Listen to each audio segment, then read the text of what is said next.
bénis ton peuple, accorde-moi la capacité de communiquer ta vision, ta pensée, ton fardeau. Donne à chacun de nous la concentration, la compréhension, ô Dieu de gloire, de ce qui sera dit. Je prie qu'un shift ait lieu dans cette communauté et donne-nous d'aller de gloire en gloire. Au nom de Jésus-Christ. Amen. Acclamons le Seigneur. Nous allons nous tenir debout et lire 3 passages de la Bible.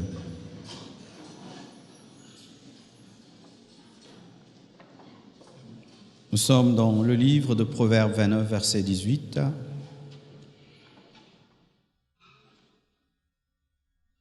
La Bible dit ceci: quand il n'y a pas de révélation, le peuple est sans frein. Heureux s'il observe la loi. Dans d'autres versions, on dit quand il n'y a pas de vision, le peuple est sans frein, le peuple est incontrôlable. Heureux s'il observe la loi. Josué 1, verset 12 à 13, la Bible dit: Josué dit aux Rubénites, aux Gadites et à la demi-tribu de Manassé: rappelez-vous de ce que vous a prescrit Moïse, serviteur de l'Éternel, quand il a dit: l'Éternel, votre Dieu, vous a accordé du repos et vous a donné ce pays. Nous terminons avec Job 19, versets 23-24. La Bible dit: oh, je voudrais que mes paroles fussent écrites, qu'elles fussent écrites dans un livre. Je voudrais qu'avec un burin de fer et avec du plomb, elles fussent pour toujours gravées dans le roc. Asseyez-vous, s'il vous plaît. Aujourd'hui, je vais seulement parler de la vision CREFEM, du message de l'Église Compassion et d'un message prophétique que Dieu m'a donné. Ce sera tout pour ce matin. Proverbe 29, verset 18 nous dit que quand il n'y a pas de vision, le peuple est sans frein, le peuple est incontrôlable. C'est l'un des secrets du succès dans le ministère, avoir une vision. Je me souviens, il y a des années, dans certaines églises, quand tu dis au pasteur « c'est quoi la vision ?», il te prenait pour un rebelle. Poser la question sur la vision, c'était de la rébellion. Alors que lorsque même on entre dans un taxi, il y a une direction. Tu dis « amène-moi à Matete, amène-moi à Lemba ». Personne n'entre dans un taxi et va nulle part. Il y a toujours une direction. Et quand il n'y a pas de vision, il n'y a pas d'objectif, et là, spirituel, le peuple est dispersé, distrait même. Et dans cette église, dans cette communauté, il y a une vision. Nous ne faisons pas les choses pour le faire. Et d'ailleurs, il y a tellement de détails sur notre manière de faire que bientôt je ferai toute une vidéo sur ce que le Seigneur m'a enseigné. Vous savez, même sur la manière de chanter, sur la manière de faire la modération, sur la manière de faire donner les communiqués. Il y a tellement de choses qui font la différence et qui donnent plus d'impact. Josué 1, verset 12 à 13 dit: Josué dit aux Rubénites, aux Gadites et à la demi-tribu de Manassé: rappelez-vous ce que vous a prescrit Moïse. Lorsque le peuple oublie ce que Dieu a dit aux leaders, le peuple dévie. Et beaucoup de communautés aujourd'hui sont égarées parce qu'elles ont oublié ce que Dieu avait dit au départ aux leaders. C'est quand vous allez dans une église dite charismatique, mais qui est contre les dons spirituels. Vous ne comprenez rien. Vous entrez dans une église pentecôtiste, mais il n'y a rien du Saint-Esprit, parce qu'après des années, on a fini par oublier ce que Dieu a dit. Aujourd'hui, mon souci, c'est qu'on n'oublie pas. C'est pourquoi il faut rappeler. C'est pourquoi à chaque culte communautaire, nous allons rappeler la vision, rappeler le message, pour qu'on n'oublie pas. Et si Jésus-Christ tarde lorsque nous allons partir, que les générations qui viennent, qui sont à l'écodime, puissent se rappeler la vision. Et béni soit Dieu car jusque-là, nous n'avons pas de problème. Toutes nos extensions sont dans la vision. Où que tu ailles dans nos extensions, tu sens la vision compassion. Je me souviens, il y a des années, j'étais allé prêcher dans une église quelque part, une très très bonne église. Et après quelques mois, j'ai été invité dans l'une des extensions. C'était le jour et la nuit. J'avais pitié du pasteur. Je disais, s'il pouvait venir dans son extension, il va se rendre compte qu'on y fait n'importe quoi. Dans l'église mère, les choses se passent avec excellence, se passent avec classe, ordre, organisation. Lorsque je suis allé dans l'extension, c'était du n'importe quoi. C'est quand la vision est oubliée. Nous ne voulons pas seulement porter le nom de compassion, mais il faudrait aussi que la vision soit respectée. C'est pourquoi même certains hommes de Dieu qui veulent s'affilier à la compassion. Je veux devenir compassion. Et là, je m'adresse même à ceux qui sont sur Internet. Je veux ouvrir une église compassion. On n'ouvre pas une église compassion parce qu'on veut l'ouvrir. Il y a une vision, il y a une manière de faire, il y a une manière d'enseigner, il y a une manière de tenir les cultes, il y a une manière d'organiser, il y a une éthique. Alors vous ne pouvez pas décider vous-même, je deviens compassion. Et dans Job 19, versets 23-24, alors que Job passait par des moments difficiles, il a dit quelque chose de très fort. Il a dit « Oh, je voudrais que mes paroles fussent écrites, qu'elles fussent écrites dans un livre, mais pas de n'importe quelle manière. Je voudrais qu'avec un burin de fer et avec du plomb, elles fussent pour toujours gravées dans le roc. » Il voulait que ces paroles soient gravées dans la pierre pour que le temps ne puisse pas les effacer. Et c'est ça aussi mon désir, c'est que ces paroles, ce que je dirai ce matin, soient gravées. Mais ce ne sera pas gravé dans des pierres, ça sera gravé sur des vidéos, des CD, ça sera sur Internet. Et béni soit Dieu pour la technologie qui permettra, si Jésus tarde, même après des années, que les gens puissent entendre ceci de notre propre bouche. Amen. Alors aujourd'hui, j'avais mon bâton, il est où? Alors une fois, on était à l'école du ministère, j'ai posé une question qui était pour moi très banale. J'ai dit, c'est quoi notre vision? Je vous assure, les gens m'ont dit des choses pas possibles. Alors c'est quand j'ai compris que quelqu'un peut être dans une église, il ne connaît pas la vision. Et c'est des fois pas votre faute, parce qu'on n'en parle pas souvent.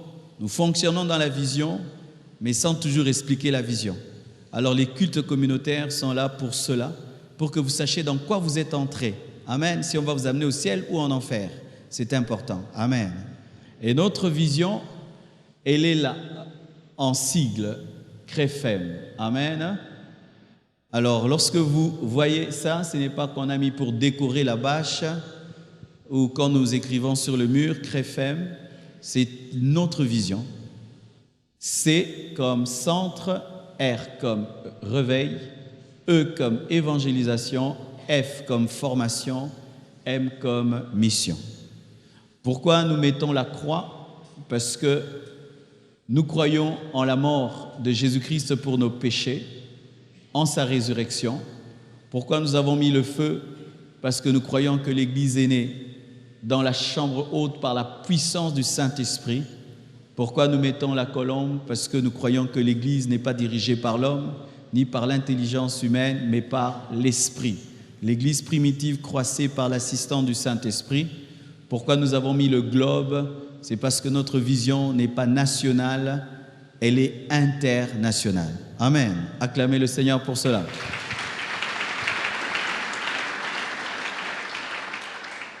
Vous voyez, c'est pourquoi il faut des écrans pour que tout le monde voie bien.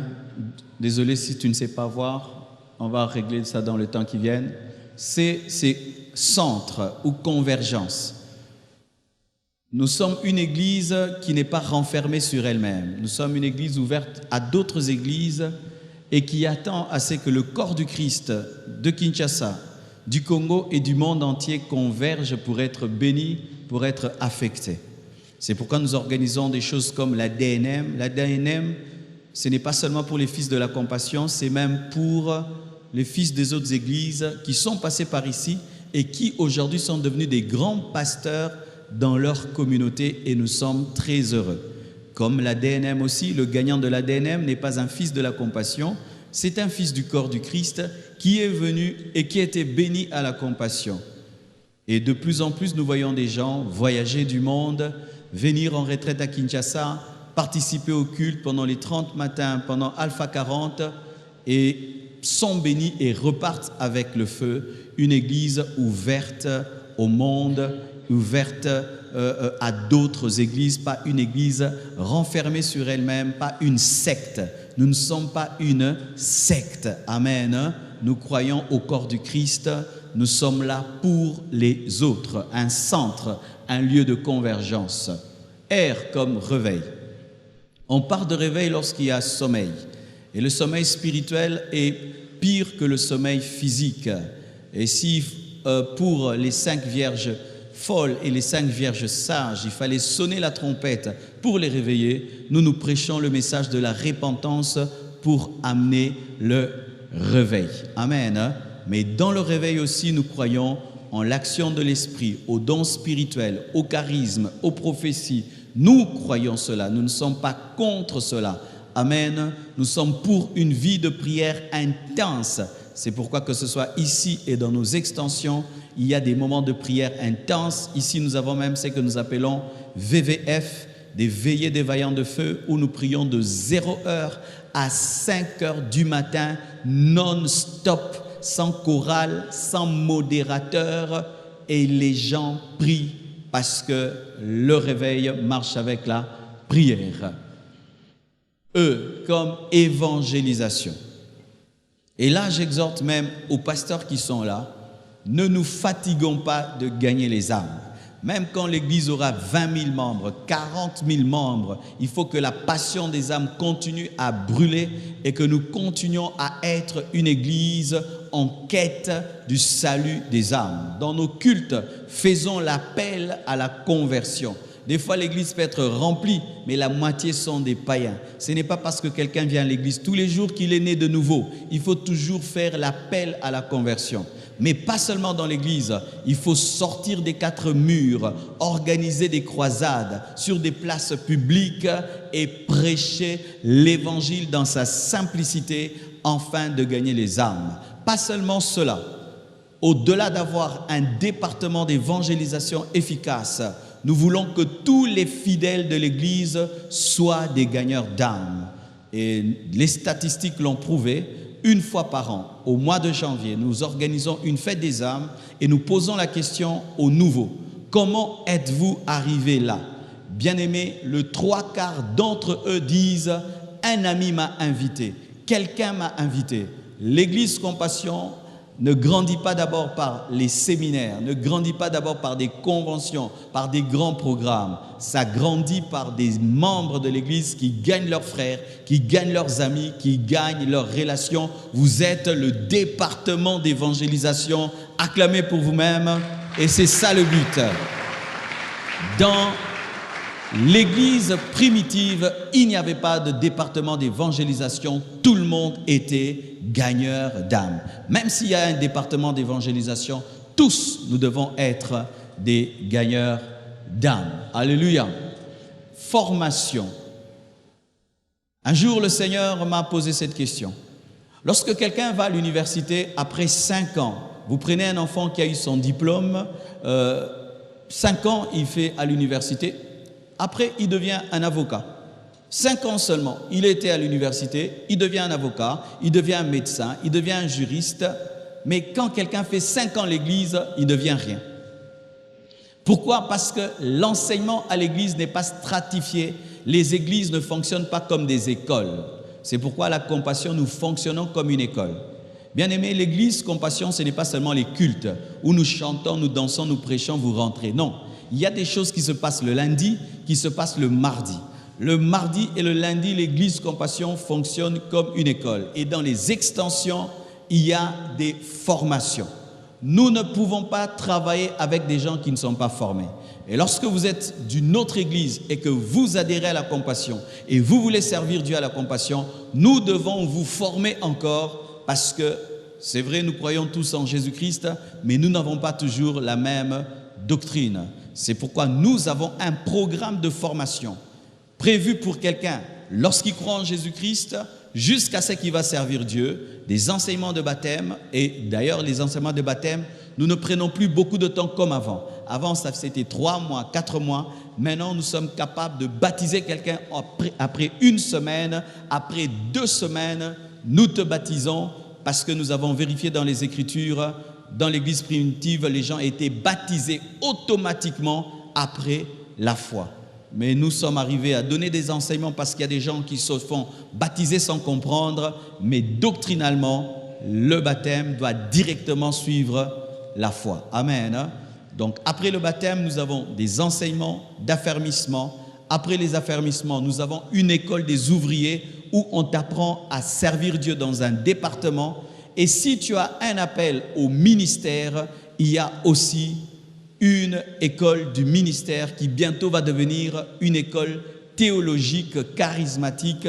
Nous avons 3 cours, nous avons plutôt 3 classes, première, deuxième et troisième. Ainsi, quelqu'un venant à la compassion, après 5 ans, s'il a l'appel de Dieu, tu deviens un enseignant de la parole, un prédicateur fondé dans les Écritures.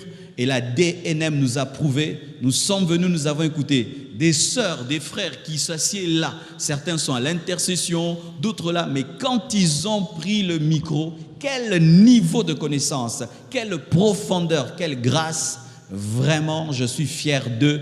Que Dieu bénisse le département de la formation, Marc, et même Papa Raph, que Dieu te bénisse, car c'est par lui aussi que Dieu est passé pour que nous puissions avoir cette organisation.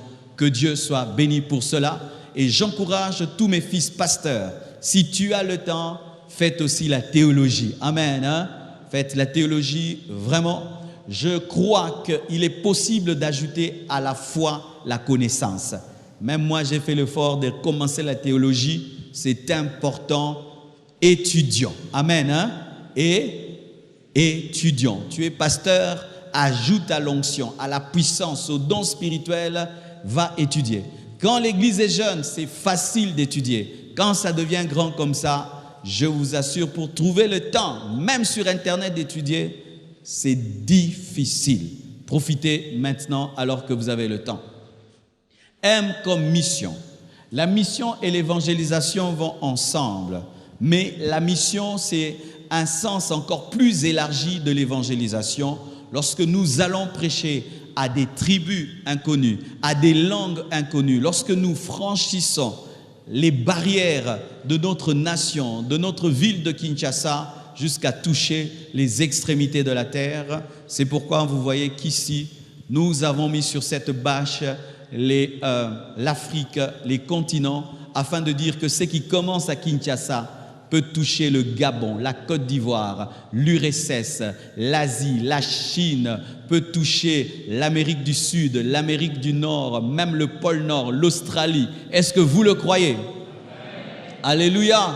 Notre vision est une vision internationale. C'est pourquoi nous mettons ceci quand nous prions. Nous chantons afin que vous voyez ces peuples, ces villes qui vous attendent afin que vous y allez prêcher la parole.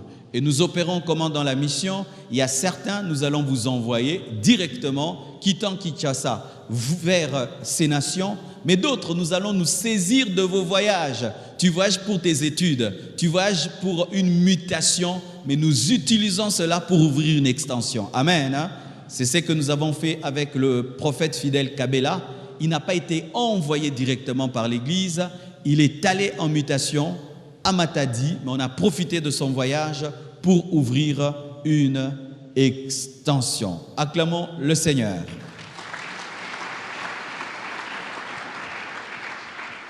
Et ceci représente toujours le globe terrestre, mais nos frères de la presse ont voulu faire design. Amen. Donc c'est toujours la représentation du globe terrestre, d'une vision internationale. Nous croyons que les gens viendront du monde entier, de toutes les langues, prier ici, et aussi nous enverrons des missionnaires dans le monde entier. Amen. Mais notre stratégie en matière de mission encore, c'est que nous préférons envoyer des autochtones vers leurs propres frères, gagner un Français et l'envoyer vers les Français, gagner un Belge et l'envoyer vers les Belges. Amen. Mais si nous n'arrivons pas à gagner un Belge pour l'envoyer vers les Belges, c'est mieux d'envoyer un frère qui est déjà là-bas, qui a les documents. Car l'une des faiblesses des églises à l'étranger, c'est qu'il y a des missionnaires qui sont en mission, mais avec des faux documents. Lui-même, il est pasteur à Boakangoulou. Lui-même, il est pasteur, il est sans papier, mais il prêche. Il ne faut pas mentir, il faut être en ordre avec l'État. Alors, nous ne voulons pas des missionnaires sans papier, des missionnaires ngoulou. C'est pourquoi, si Dieu ne te donne pas les papiers, c'est mieux que celui qui a déjà les papiers à l'étranger puisse être envoyé. Amen. Parlons à présent du message. Le message, c'est toute la Bible. Nous prêchons la Bible de Genèse à Apocalypse. Nous ne croyons pas en une partie de la Bible, nous croyons la Bible dans sa totalité. Mais dans cette Bible, nous avons une particularité. Notre message, c'est d'abord l'amour. Avant, je prêchais d'abord la sainteté. Mais lorsque j'ai fait la retraite de 40 jours, le Seigneur m'a dit que le plus grand message de la Bible n'est pas la sainteté. Le plus grand message de la Bible, c'est l'amour. Car Dieu est d'abord amour. Car si Dieu est saint sans être amour, Dieu ne peut sauver aucun homme. L'amour. La sainteté sans amour amène au légalisme, à une église qui ne fait que condamner les pécheurs. Vous savez qu'il y a des églises dans lesquelles les gens ne croient pas que les gens changent. On ne croit pas. On est là pour te dire ton péché, mais on n'est pas là pour croire que Dieu peut te transformer. L'amour. Et cet amour engendre la compassion. Il est impossible d'avoir la compassion sans amour, car la compassion, c'est l'amour en action. Je t'aime et je te vois souffrir et j'interviens. C'est ça la compassion. Je t'aime et je te vois manquer et je viens t'aider. C'est ça la compassion. C'est un amour qui se met à la place de l'autre. Lorsque le Seigneur m'a appelé, j'ai entendu ceci. Exode 3, versets 9 à 10.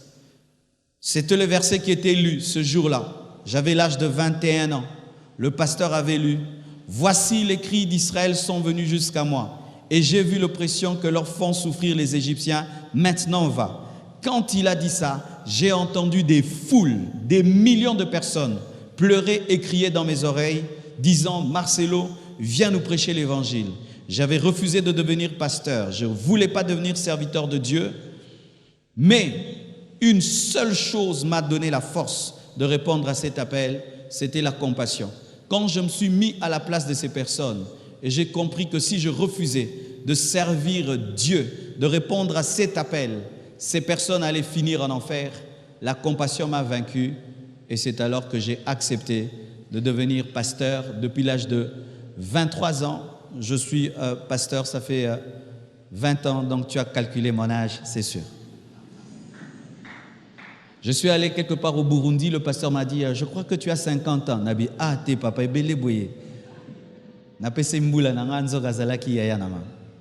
alléluia. Souvent, les gens, quand ils regardent ma barbe, ils pensent que je suis vieux. Je n'ai pas teint ma barbe. Ce sont les problèmes, les fardeaux de l'église qui ont vieilli ma barbe. Amen. J'ai rien coloré. C'est naturel. C'est Bapa Sinabino, Bamikumba et Nunisinga. Amen. L'amour. Une église sans amour n'est pas une église. Amen. C'est pourquoi nous voulons être une famille. Je suis très heureux lorsque vous devenez des frères. Lorsque je vois celui-ci qui est venu de son côté, aimer l'autre, ils sont amis, ils s'entraident.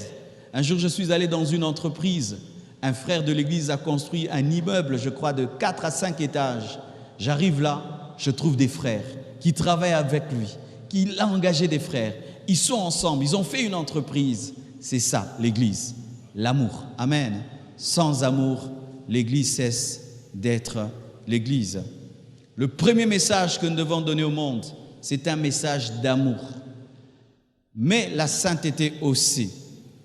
Car sans la sanctification, personne ne peut voir Dieu.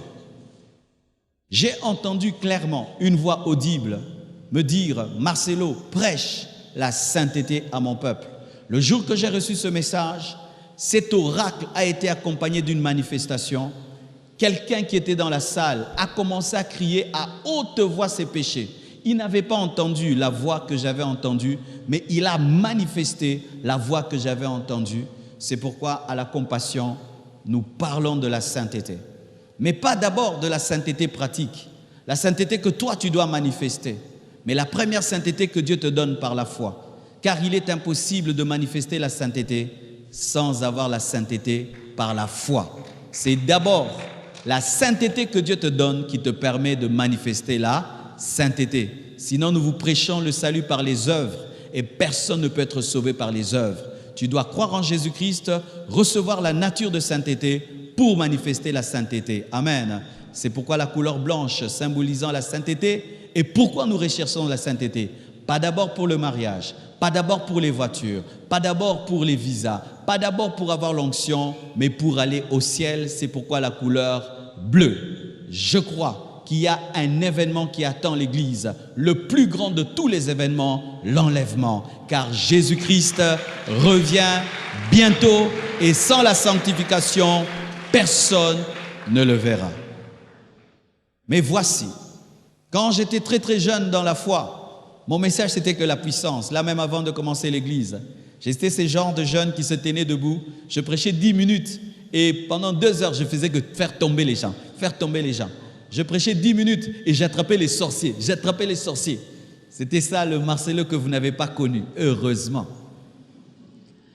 Mais, lorsque tu prêches l'amour et la sainteté, tu négliges la puissance, ce n'est pas la parole de Dieu. Parce que Jésus-Christ ne prêchait pas que l'amour, il ne prêchait pas que la sainteté. Il ouvrait les yeux des aveugles, il faisait marcher les paralytiques, il chassait les démons. Et la Bible dit que le royaume de cieux ne consiste pas en paroles, mais dans la démonstration d'esprit et de puissance. Alléluia. À la compassion, nous croyons au miracle. Nous opérons dans le surnaturel et nous voyons des miracles. Je viens de voir un miracle qui m'a marqué ces derniers temps. J'ai prié au Burundi pour une femme qui avait un enfant SS. Et après la prière, l'enfant n'était plus SS. Et cela, témoigné par les médecins. Je dis témoigné par les médecins Zamba Bongoli Makilanai. Alléluia. Il y a 2 ou 3 jours, une femme est venue, presque paralysée. Après la prière, elle a marché. Les paralytiques marchent dans cette église. Alléluia, les cancers disparaissent. Alléluia, Dieu fait des très grandes choses. Mais pourquoi nous ne les mettons pas sur Internet? La première fois que je suis arrivé à Paris, j'ai prêché sur l'impudicité. Fouiller l'impudicité. Le premier jour, je prêche et j'ai dit qui va se repentir? Ils viennent. 2e jour. Le 3e jour, Dieu me dit prie. Et j'ai dit aux gens, pouvez-vous lever les mains? Ils ont levé les mains, ils attendaient une prière simple. J'ai prié, les gens sont tombés de partout. J'ai vu une femme me regarder comme ça. Alors j'ai compris ceci, qu'il y a une mauvaise vision des prédicateurs de la sainteté. Ce n'est pas parce que tu prêches la sainteté que tu ne dois pas opérer dans la puissance. Et opérer dans la puissance, ce n'est pas être un aventurier. Opérer dans la puissance, c'est biblique. Dites, c'est biblique. Je sens que je dois dire quelque chose à quelqu'un. Il y a des gens qui prient à l'église Compassion et disent « Ah, moi je prie là-bas parce qu'on prêche la sainteté, on n'est pas dans les miracles. » Vraiment, si tu es venu pour ça, tu vas quitter. Tu es un égoïste. Tu sais, quand tu es en bonne santé, tout va bien chez toi, tu peux dire ça. Mais si tu es aveugle, si tu es paralytique, si tu es sourd, tu voudras qu'on te prêche que la sainteté? Qu'on ne prêche pas le Dieu qui ouvre les yeux des aveugles? Si tu n'as pas d'enfant, tu voudras prier dans une église où on prêche que la sainteté, on ne parle pas du Dieu de Sarah qui donne des enfants. Moi, je te présenterai le Dieu total, le Dieu total, le Dieu qui donne des enfants aux stériles. Alléluia. Ma sœur, pendant 9 ans, n'avait pas d'enfant. Prêchant la parole, enseignant la parole. Elle était heureuse, mais elle avait besoin d'enfants. Dieu vient de lui donner 2 enfants. Alléluia. Dieu fait de telles choses. Nous croyons aux prophéties, nous croyons aux miracles, nous voulons les miracles parce que c'est aussi le message de la Bible. Mes fils, opérez dans la puissance, chassez les démons, faites marcher les paralytiques, ouvrez les yeux des aveugles, faites entendre les sourds parce que c'est aussi une promesse de la Bible. Priez pour que les gens parlent en langue. Amen. Nous ne voulons pas des belles églises climatisées où les gens ne parlent pas en langue. Que les gens parlent en langue. Pour le parler en langue, voici ce que nous croyons. Il faut parler en langue, comme vous voulez. Mais quand tu as le micro, parle en français. Parle en lingala, en swahili, qu'on puisse entendre. Amen. Mais quand je prends là, Rika mama yoko soko, ekamayenda reba, zuteriabo skantelebro, ekeberiabo shintolobobo. Boloba amen. Poinine, boyoke loroté. C'est vrai, c'est une habitude que nous avons aussi. Moi aussi, j'ai fait cela. Et beaucoup qui viennent même chanter, prêcher ici, le font. Mais quand tu grandis en Christ, tu cherches l'intérêt des autres. Quand tu grandis en Christ, tu cherches à être compris. Quand je parle en langue, en ayant le micro en main, je dois interpréter. Amen. Pour que tu comprennes et tu dises Amen. Car si je prie pour toi en langue, comment vas-tu dire Amen si tu ne comprends pas ce que j'ai demandé pour toi? Quand vous chantez, l'esprit peut vous prendre, vous parler en langue. On ne peut pas vous empêcher. Mais n'oubliez pas que Kotana Toye Mbate. Vrai ou faux? À jamais tu seras. Kotana Oyemba Yabababa. Naozeloki. Alléluia. Ce sont des habitudes que nous avons. Ça se passe aux États-Unis, partout. Les gens parlent en langue au micro, sans interpréter. Mais quand vous lisez la Bible dans Corinthiens, Paul dit que quand tu pries en public, en langue, tu dois interpréter. Sinon, tu es un barbare, tu dois te taire. Mais quand tu n'as pas le micro, parle en langue comme tu veux, sans interpréter. Mais quand tu as le micro, tu es prédicateur, tu es modérateur, tu es chanteur. Même si tu es rempli de l'esprit et tu es emporté en langue, donne l'interprétation. Si tu n'as pas l'interprétation, reviens dans la langue que nous connaissons. Amen. Mais nous ne sommes pas contre le parler en langue. Il faut me comprendre, d'accord? Parce que des gens disent, ah Marcelo, comment télémela parle en langue. Na téléméli parle en langue. Alléluia.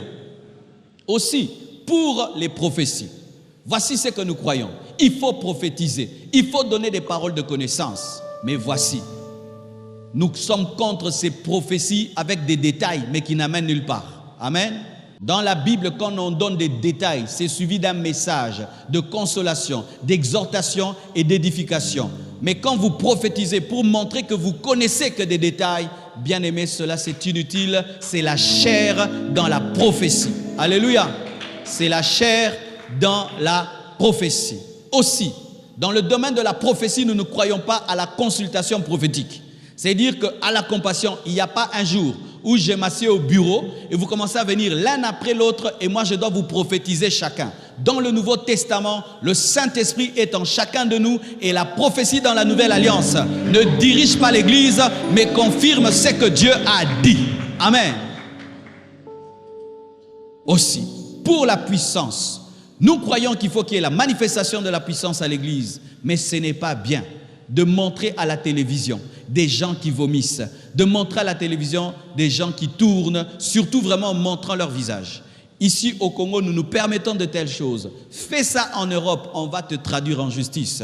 En Europe, quand les gens tombent ou tournent, la caméra montre de loin, de sorte qu'on ne voie pas les visages. Amen. Hein? Quand il y a de telles manifestations, il ne faut pas montrer les visages. Pourquoi ? Vous créez des problèmes aux gens dans leur maison et dans leur famille. Je vais dans une église, je tombe, je commence à vomir et vous me filmez. Vous donnez même le micro aux démons pour qu'ils puissent parler. Yo nani nanzoto yo, nakokonaye, nayakiko bomaye. Maintenant, la grand-mère à la maison là-bas, elle est en train de suivre aussi la télé. Elle entend sa petite fille dire nakokonaye, nangabomaye. Qu'est-ce qu'elle deviendra, la grand-mère là? Vous voyez? Nous ne démontrons pas la puissance sans amour. Quand tu démontres la puissance sans amour, tu détruis les vies. Il faut toujours te mettre à la place des autres. Et je dis ceci, à tous ceux qui font ça, faites ça à vos mamans, à vos frères, à vos enfants. Est-ce que je peux faire la délivrance de mon enfant en public et puis je lui donne le micro, et les démons parlent et puis je filme? Je ferai ça?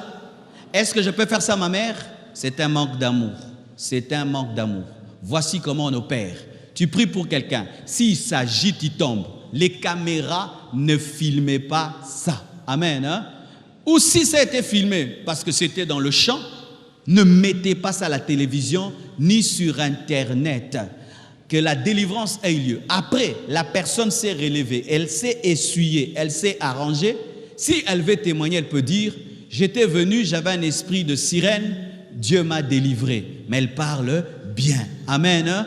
Pour l'honorer, car la puissance doit opérer dans l'amour, les dons spirituels doivent opérer dans la charité. Dites Amen. Équilibre. L'équilibre, c'est la balance. Dieu n'est pas un Dieu extrême, de l'extrémisme. Dieu, c'est un Dieu d'équilibre. Un jour, un homme était tellement très sérieux, tout le temps sérieux. Il n'aime pas que les gens rient à côté de lui, parce qu'être spirituel, il ne faut pas rire. Alors, il est allé étudier dans une école biblique et le professeur, c'était un blanc. Et une femme blanche d'ailleurs. Il dit, monsieur, je te trouve très sérieux. Il dit, oui, dans les choses de Dieu, il ne faut pas rire, il faut être, il faut être. Il a dit, non, c'est ta culture, ce n'est pas le Saint-Esprit. Il dit, oh, comment? Oui, dans votre culture, on ne rit pas beaucoup. Mais Dieu, si tu le regardes, tu vas voir que Dieu, c'est la diversité. Regarde les couleurs. Le monde n'est pas en noir et blanc, il n'est pas en gris. Il est en vert, en rouge, en bleu, parce que Dieu est un Dieu de diversité. Aussi, regarde le lion. Il est autoritaire, mais regarde le chimpanzé, il est comique. Ça prouve que Dieu aussi a le sens de l'humour, parce que c'est lui qui a créé les chimpanzés. Give me amen! Otalika lika ko bandi oseka nini sekisio mais nzambe mutakeli ko seka lika soki yo za sérieux ezalaka yo mutu mususu atalika batu baseki eza donaye il déstresse les autres. Amen. L'équilibre. Et dans l'équilibre, qu'est-ce que nous enseignons? Que un chrétien qui attend le ciel ne doit pas être un distrait sur la terre. Même si tu attends le ciel, étudie. Amen. Hein? À la compassion, nous sommes contre les gens qui arrêtent les études. À moins que les parents ne peuvent pas te payer les études ou tu n'as pas l'argent. Mais s'il y a l'argent pour étudier, étudier. Nous sommes contre les gens qui ne font rien dans la vie. Tu fais quoi? Je vais à l'église. Non, aller à l'église n'est pas un travail. C'est un travail pour moi, pas pour toi. Parce que je travaille. J'ai travaillé au premier culte, au deuxième, au troisième. Je suis en train de transpirer. Est-ce que je suis différent d'un professeur, d'un avocat au barreau? Non, au travail. Mais yo zoloba kaka amen. Donne-moi la main, je vais t'expliquer. Dans l'équilibre, nous voulons avoir des frères spirituels, mais qui sont romantiques, qui aiment leurs femmes. Dans l'équilibre, nous voulons avoir des frères qui sont excellents. Dans l'équilibre, nous voulons avoir des frères qui font des affaires et qui cherchent à être excellents. Dans l'équilibre, nous voulons avoir des frères qui sont politiciens, footballeurs. Nous voulons avoir des frères qui sont médecins, avocats, sénateurs. En attendant que Jésus-Christ revienne, nous impactons la terre car nous sommes des rois. C'est pourquoi la couleur pourpre, vous voyez la couleur là, c'est la couleur royale. Nous sommes des sacrificateurs rois. Une nation de sacrificateurs. Mais qu'est-ce qui se passe souvent? Les gens, quand ils attendent le ciel, ils disent « Jésus revient bientôt. » Fais des affaires, Jésus revient bientôt. Non, frère. En attendant que Jésus-Christ revienne, aime ta femme, aime tes enfants. Soyez des bons papas, soyez des bonnes femmes. Nous sommes contre les femmes qui prient tout le temps à l'église mais ne brossent pas les dents. Nous sommes contre les femmes qui, alléluia, arrangent l'église mais n'arrangent pas leur maison. Nous sommes contre les femmes qui deviennent tellement spirituelles que qui moi si paye l'ongoué.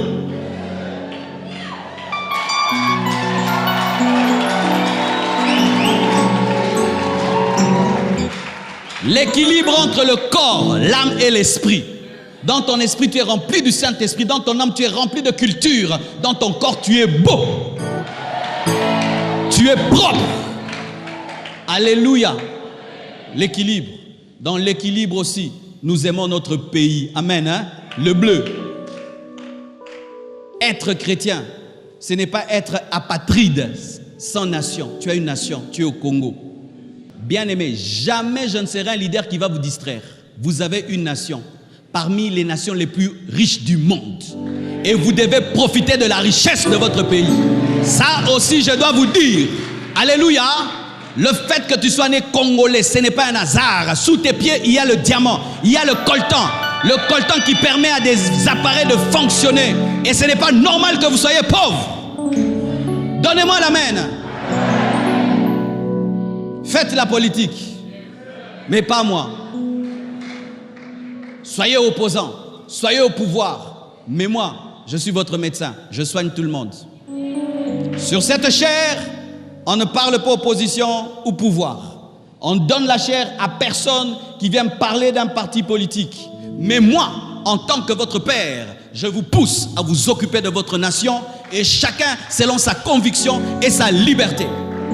Car si être chrétien pour vous, ce n'est pas voir que vos routes sont sales, ce n'est pas voir que les caniveaux ne sont pas curés, ce n'est pas voir que dans les hôpitaux les gens sont en train de mourir, ça ce n'est pas la parole de Dieu.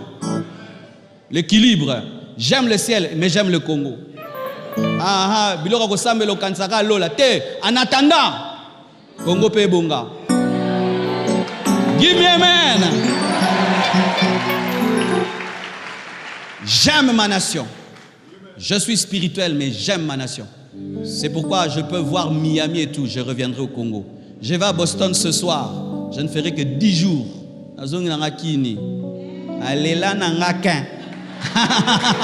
Donne-moi l'amen que je te parle. Moi, je ne fuirai pas ce pays. J'aime le Congo. Nous sommes là. Nous sommes là. Parce que si vous tous vous partez, vous allez laisser ce pays à qui? Aux Indiens, aux Libanais, aux Chinois? Frères, si vous ne savez pas, voici ce qui se passe. Quand nous tous nous allons là-bas, vous savez quand les avions reviennent, plein de blancs qui viennent au Congo. Bisoto ki mabongo boya, boya poani. Pour le reza. Mais yo, projet kaka, oteka lupango yanjili.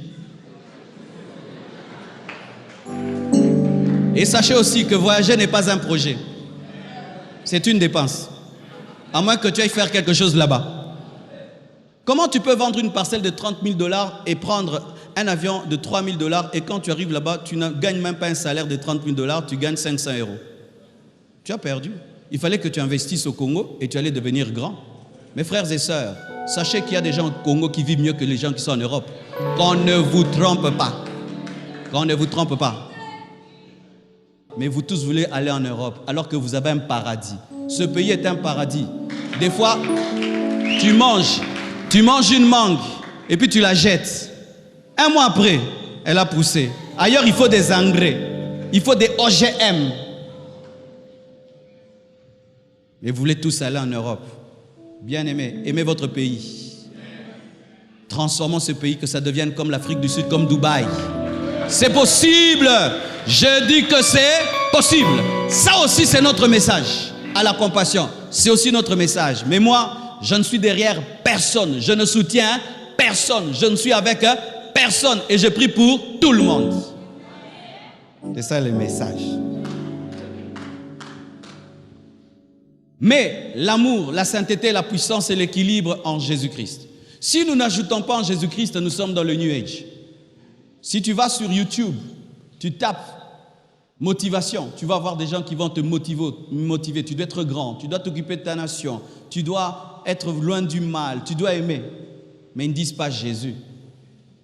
Bien aimer, l'amour sans Jésus n'est pas l'amour. La sainteté en Jésus-Christ sans Jésus est impossible. La puissance sans Jésus-Christ, c'est l'occultisme. L'équilibre sans Jésus-Christ, c'est le déséquilibre. C'est pourquoi il y a la croix. Parce que nous croyons qu'il y a quelqu'un qui est mort et qui est ressuscité.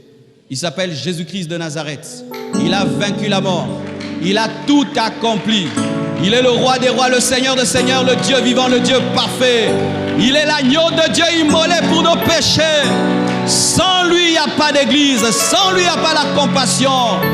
Nous avons un roi qui n'a pas bâti son royaume sur le sang de ses militaires, mais qui a bâti son royaume sur son propre sang. Nous avons un roi qui ne reste pas à la maison à la guerre, mais qui est parti avant son armée, afin de mourir pour son armée. Jésus.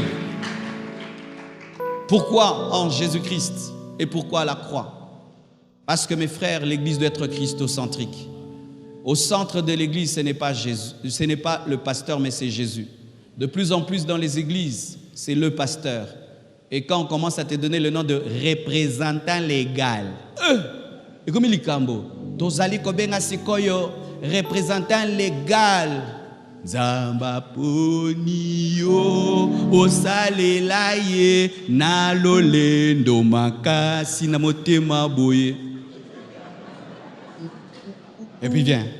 Il a une grosse chaise ici. Quand vous chantez, il vous regarde.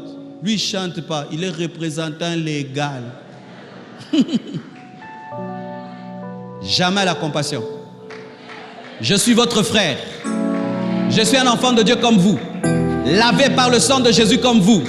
J'irai dans le même ciel que vous. J'ai le même Saint-Esprit que vous. J'ai le même Dieu que vous. J'écoute Dieu de la même manière que vous. J'ai besoin de Dieu comme vous. Qu'il n'y ait point de culte de la personnalité. C'est pourquoi sur nos affiches, lorsque nous faisons les affiches, nous avons une charte, une manière de faire.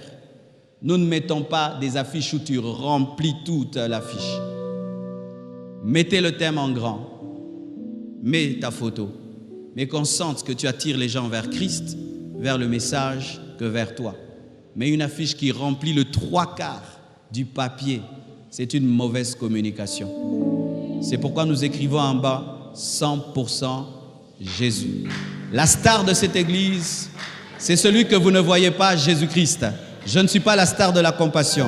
Je suis le porte-parole de la star, Jésus. Acclamons le Seigneur très très fort.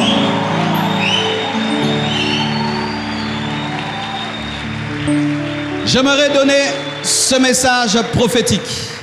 Le Seigneur m'a dit, Église Compassion, vous êtes trop restés entre les 4 murs. L'heure est arrivée de sortir. Vous avez trop demeuré autour de cette montagne. Vous devez conquérir les autres montagnes. Parce que Dieu ne vous a pas seulement donné Horeb, il vous a donné aussi la montagne des Amoréens. Il est temps de sortir des 4 murs et faire des croisades. Et nous allons vivre des signes, des prodiges et des miracles.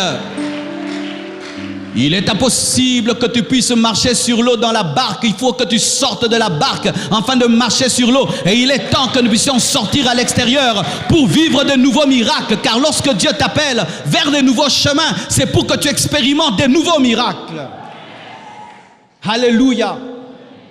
C'est pourquoi la veillée, ça ne sera pas ici, nous serons dehors. Et nous aurons de plus en plus des soirées de gloire en dehors de l'église. Chers pasteurs, cherchez dans le coin de vos églises des terrains vides. Faites-en vos terrains, colonisez ces terrains, allez là-bas. Pourquoi dans ces pays, ce sont les aventuriers qui ont le courage de sortir? Les pasteurs sérieux, ils restent dans leurs 4 murs comme des peureux. Frère, il est temps de sortir. Et sachez que si vous osez sortir, vous échouez. On n'échoue jamais, on apprend. Moi, je ne suis jamais. J'apprends. Je vais au stade, ça ne marche pas. J'ai appris comment mieux travailler. N'ayez pas peur de sortir. Ceux qui remplissent les stades n'ont pas commencé par remplir les stades. J'ai vu la première croisade de Renard Bonke. Tu vas rigoler. La première croisade de Renard Bonke. Ils ont osé. Église Compassion, nous devons sortir maintenant des 4 murs. Il y a des églises qui n'étaient qu'à 3000, qui osaient sortir et remplissaient les stades. Aujourd'hui, notre communauté atteint plus de 8000, 8500 personnes. Nous sommes toujours dans les 4 murs. Le stade de martyrs nous attend. Tata Raphaël nous attend. Nous devons aller y prêcher l'amour, la sainteté, la puissance et l'équilibre en Jésus-Christ. Oh, donne-moi la main que je te parle. Un jour, je suis allé dans un stade. Le stade était plein. Et j'ai vu comment les hommes ont pris la gloire de Dieu. Comment il attend que tout se remplisse et il entre avec gloire. On l'adore, on le célèbre. Et Dieu m'a dit, je cherche un homme qui peut venir dans un stade rempli, mais qui vient comme un simple serviteur et qui sort comme un simple serviteur. J'ai dit, Dieu, donne-moi cette passe en or, tu verras ce que je ferai. Tu imagines un grand stade rempli et toute la gloire t'attend. Tu viens simple comme bonjour. Il n'y a pas de maintenant, nous recevons l'homme de feu. L'homme, quand il parle, ça tremble et ça bouge et ça secoue. Tu montes simplement, tu prêches Jésus. Les miracles se produisent. Les aveugles voient, les sourds entendent. Tu descends, tu entres dans ta voiture et tu pars. Nous le ferons pour Jésus. Car il est temps que les hommes sérieux possèdent cette nation, possèdent cette ville. Et nous devons sortir. Nous devons sortir. J'ai un témoignage à vous donner à ce sujet. En septembre, j'étais au Burundi. Pourquoi? Aller prêcher dans une église. Comme d'habitude, nos 4 murs. Vous savez comment Dieu a fait? Il nous a sortis des 4 murs lui-même. Le gouverneur de la ville est venu, le maire de la ville. Il a entendu parler, c'est un évangéliste et il suit les prédications sur YouTube. Il est allé voir le pasteur, il a dit, j'ai entendu que vous voulez faire quelque chose ici avec le pasteur Marcel, oui, je veux voir ton église. Et il voit l'église, il dit, non, t'es au cocaté, c'est trop petit. Parce que moi je sais que les gens le suivent sur internet et si nous venons ici, ça ne marchera pas. Je vous donne l'endroit le plus grand de Bujumbura. Il nous a donné le jardin le plus grand. Et quelqu'un est venu aussi, il a donné l'estrade gratuitement. L'autre a donné l'écran géant gratuitement. L'autre a amené les photos gratuitement. Et le maire de la ville lui-même nous a logés. Moi et Sion. Bien-aimés, 25 000 personnes sont venues à la croisade. Des miracles et des prodiges au point où on ne pouvait même plus écouter les témoignages. C'est là que cet enfant qui était SS a été guéri. Et après ça, on me téléphone. Le président et la première dame me disent de ne pas quitter le Burundi sans les rencontrer. Si j'avais prêché dans la petite église, est-ce que ça allait se faire? Et le dimanche soir, je suis allé prêcher au palais présidentiel.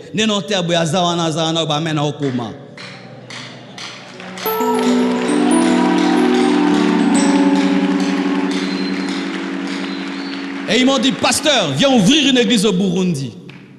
Si on était resté dans les 4 murs, ça allait avoir lieu. Bien-aimés frères et sœurs, Dieu veut maintenant qu'on puisse shifter.